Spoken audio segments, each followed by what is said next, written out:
Hello students, welcome to my YouTube channel. और आज की इस वीडियो में मैं आप लोगों को पढ़ाने वाला हूं आज का इम्पोर्टेंट करंट अफेयर। और आज है 3 नवंबर, और 3 नवंबर से रिलेटेड जितना भी इम्पोर्टेंट करंट अफेयर है आज की इस वीडियो में हम लोग कवर करने वाले हैं, जो आपके बैंक, एसएससी और सारे के सारे अपकमिंग जितने भी एग्जाम्स हैं उन सभी के लिए बहुत ज़्यादा ज़रूरी है। तो वीडियो आप लोगों को पसंद आए तो इस वीडियो को लाइक ज़रूर कर दीजिएगा, शेयर ज़रूर कर दीजिएगा और सब्सक्राइब ज़रूर कर लीजिएगा मेरे चैनल को। तो चलिए बात करते हैं सबसे पहले क्वेश्चन के बारे में। तो पहला क्वेश्चन है, इंटरनेशनल इंटरनेट डे कब मनाया जाता है? यानी कि इंटरनेट डे कब मनाया जाता है, तो यही आप समझ सकते हो। तो ये मनाया जाता है 29 अक्टूबर को। अब इसे क्यों मनाया जाता है? देखो, हर डे के मनाने के पीछे ना कोई रीज़न ज़रूर होता है, और आप लोगों को पता भी ज़रूर होना चाहिए कि क्या आखिरकार उसके पीछे रीज़न है।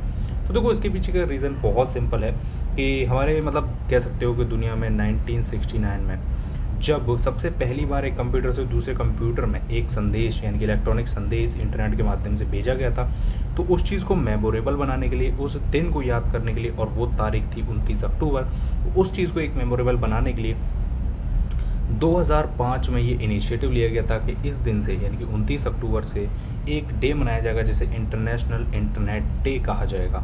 तो उस टाइम से ये मनाया जाता है। और अगर हम बात करें कि उस समय पर इंटरनेट को क्या कहा जाता था, तो देखो, उस समय पर इंटरनेट को इंटरनेट नहीं कहा जाता था।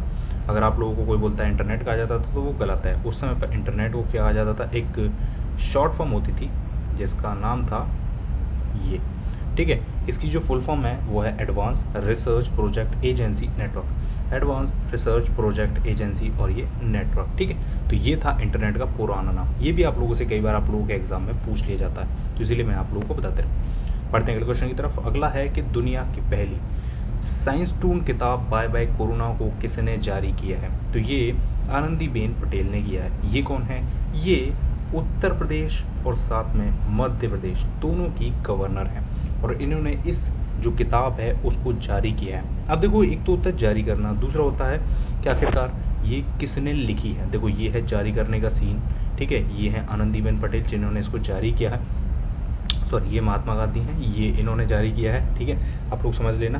बाकी देखो, ये किसने लिखी है, तो ये हमारे जो CSIR central drug research institute Lucknow के एक पूर्व वरिष्ठ प्रधान वैज्ञानिक हैं, डॉक्टर प्रदीप श्रीवास्तव, ये उन्होंने लिखी है। और इसका आगे 3D मॉडल बनाने की भी बात की जा रही है।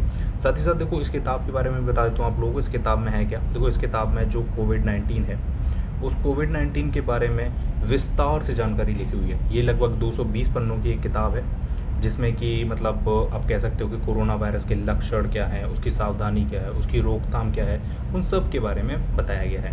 इसका जो मूल उद्देश्य है वो ये है कि लोगों को किस तरीके से बचाया जा सके, कोविड-19 की जानकारी दी जा सके। मतलब बहुत सारी, मतलब एक तरीके से कहते हो ना, अफवाहें जो मार्केट में उड़ती रहती हैं, तो उन सब से बचाने के लिए एक किताब लिखी गई है, और जिसका एक 3D मॉडल भी शायद आगे जाके पेश किया जाएगा, जिसके ऊपर भी बात की जा रही है। तो ये चीज़ आप लोगों को याद रखनी है कि दो चीज़ें, ठीक है। एक तो ये है कि बाय बाय कोरोना को जारी किसने किया, तो ये आनंदीबेन पटेल ने। और लिखा किसने से? वो लिखा है डॉक्टर प्रदीप श्रीवास्तव ने, ठीक है। तो ये दो चीज़ें आप लोग याद रखिएगा, ठीक।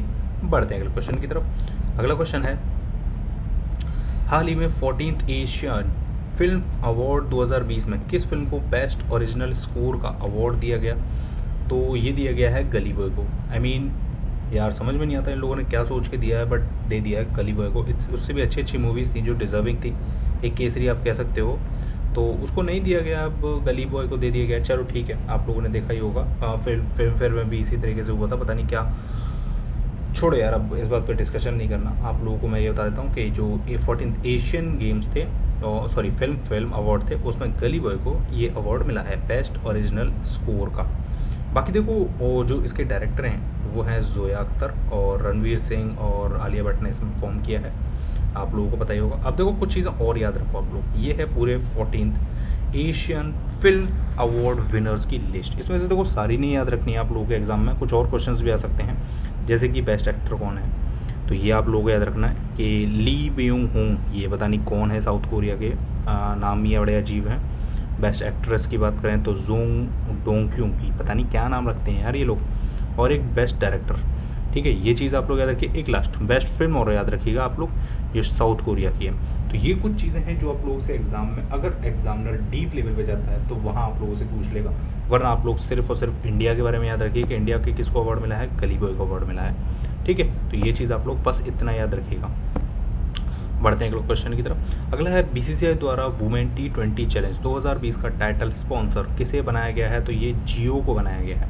आपको पता है जियो हर चीज़ में मतलब घुस ही जाता है, तो इस बार जो वुमेन्स का T20 चैलेंज हो रहा है जो कि यूएई में हो रहा है, जहाँ पर इस समय आईपीएल भी चल रहा है, और इसका जो फाइनल होगा ना वो आईपीएल से एक दिन पहले खेला जाएगा। आईपीएल का फाइनल होगा 10 नवंबर को और इसका फाइनल होगा 9 नवंबर को। ये एक टूर्नामेंट है जिसमें 3 टीमें पार्टिसिपेट कर रही हैं। 4 नवंबर से 9 नवंबर तक ये टूर्नामेंट खेला जाएगा, मतलब 3 मैच हैं अप्रॉक्स, और ये खेला जाएगा। और पहली बार ऐसा हुआ है कि वुमेन की T20 चैलेंज जो हुआ है उसमें मतलब किसी ने टाइटल स्पॉन्सर किया है, और जियो इसमें टाइटल स्पॉन्सर कर रहा है। इसमें 3 टीमें पार्टिसिपेट कर रही हैं, जैसे मैंने आप लोगों को बताया। पहली एक वेलोसिटी है, दूसरी है सुपरनोवा, और तीसरी है ट्रेल ब्लेजर। ठीक है, एक की कैप्टन है स्मृति मंदाना, एक की है हरमनप्रीत कौर, और एक की मिताली राज। ठीक है, तो ये चीज़ भी आप लोग याद रखिएगा। पहली बार ऐसा कुछ हो रहा है तो जिसको स्पॉन्सर किया है जियो ने। बढ़ते हैं अगले क्वेश्चन की तरफ। अगला है international day to end impunity for crimes against journalism, ये कब मनाया जाता है, तो ये 2 नवंबर को यानी कि कल मनाया गया था। देखो ये होता क्या है, देखो जर्नलिस्ट जितने भी होते हैं, पत्रकार जिनको हिंदी में आप कहते हो, ठीक है, कई तरीके के होते हैं। जैसे कुछ आप कहते हो ना कि पत्रकार अखबार वाले भी होते हैं, न्यूज़ रिपोर्टर वैसे भी वाले भी होते हैं। तो उन सभी के खिलाफ मतलब जो एक क्राइम्स होते हैं कई बार, मतलब भीड़ वगैरह या जहाँ पर भी रिपोर्टिंग करने जाते हैं, तो उनके खिलाफ काफ़ी ज़्यादा असभ्य बर्ताव किया जाता है। तो उन सब के ऊपर मतलब उनके ऊपर ध्यान आकर्षित करने के लिए कि उनके लिए भी कुछ जो हिंसक अपराध होते हैं उन पर भी कुछ ना कुछ सजा का प्रावधान किया जाए, तो उसके लिए ये मनाया जाता है, और ये यूनेस्को द्वारा मनाया जाता है। ओके, यूनेस्को द्वारा, जिसका मुख्यालय कहाँ पर है, पेरिस फ्रांस में है। देखो जब भी मैं आप लोगों को किसी भी एक तरीके से कह सकते हो कि संगठन के बारे में बताऊंगा, तो मैं उसका आप लोगों को एक स्थापना कब हुई वो बताऊंगा, और आप लोगों को जो उसका मुख्यालय है यानी कि जो हेडक्वार्टर है उसके बारे में बताऊंगा, जो चीज़ आप लोगों के एग्जाम में कई बार पूछ ली जाती हैं। तो इसकी जो स्थापना हुई थी वो 16 नवंबर 1945 में हुई थी, और इसी साल संयुक्त राष्ट्र संघ की भी स्थापना की गई थी 24 अक्टूबर को, और ये हुई थी 16 नवंबर को। तो ये चीज़ आप लोग याद रखिएगा। ठीक है, बढ़ते हैं अगले क्वेश्चन की तरफ। अगला है कि हाल ही में यूनेस्को ने भारत के किस टाइगर रिजर्व को बायोस्फीयर रिजर्व का दर्जा दिया है, तो ये पन्ना को दिया है। ये कहाँ पर है, ये एमपी में स्थित है, एमपी यानी कि मध्य प्रदेश में।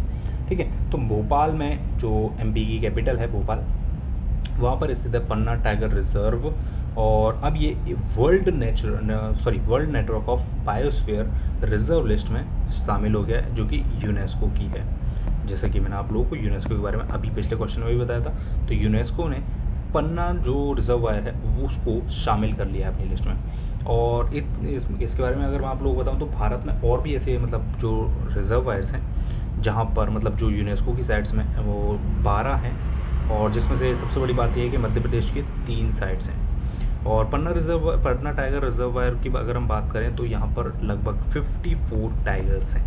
तो रिजर्वायर्स क्या होते हैं, देखो रिजर्वायर्स वो जगह होती हैं जहाँ पर जो एक तरीके से कह सकते हो विलुप्त हो रही प्रजातियों को रिजर्व किया जाता है, कि उनको संरक्षित किया जाता है, बचा कर रखा जाता है, तो उनको रिजर्वायर्स कहते हैं। ठीक है, तो ये चीज़ आप लोग याद रखिएगा।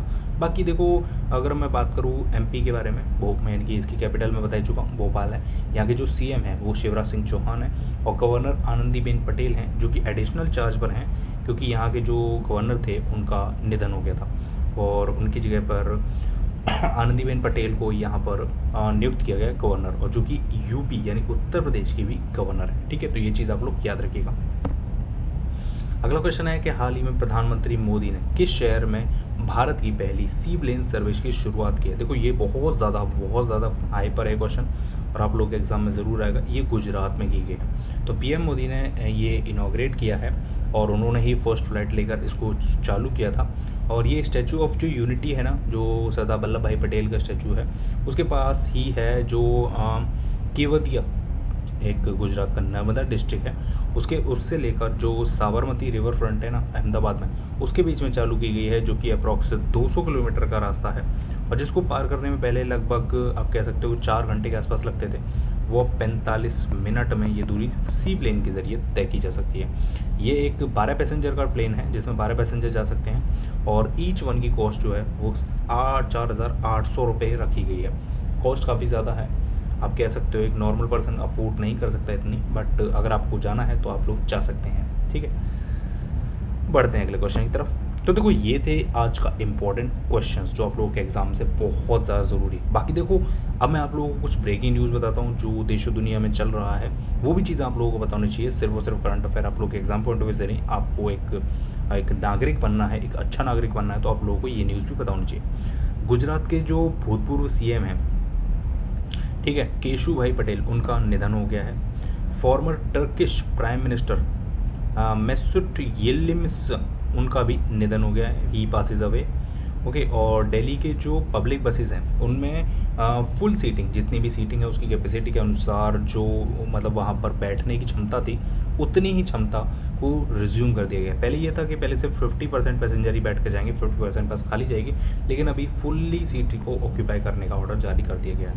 ठीक है, तो देखो ये था आज का इंपॉर्टेंट करंट अफेयर। उम्मीद करता हूँ आप लोगों को पसंद आया होगा, और देखो आप लोग अपने कमेंट करके ज़रूर बताइएगा कि आप लोगों को क्या अच्छा लगा, क्या ख़राब लगा, या फिर आप लोग क्या इंप्रूवमेंट्स इसमें देखना चाहते हैं। आप लोग वो करेंगे तो मैं आप लोगों को डेफिनेटली अगले वीडियो में वो इंप्रूवमेंट भी ला कर दूंगा। ठीक है, चलिए आज के लिए वीडियो में इतना ही। वीडियो को ज़्यादा लंबा नहीं करते, वीडियो में आज के लिए इतना ही। Thank you so much for watching. मिलते हैं नेक्स्ट वीडियो में, तब तक के लिए good bye and have a nice day.